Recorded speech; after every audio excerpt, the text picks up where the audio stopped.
second hand pump on this machine that's in good order. Had to replace the ball and seat as well. Oh yeah.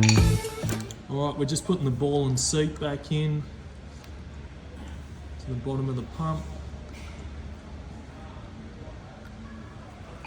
It's the cage, the ball,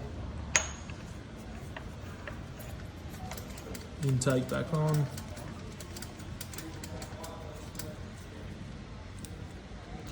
It's time to pressure test this bad boy before it goes back out.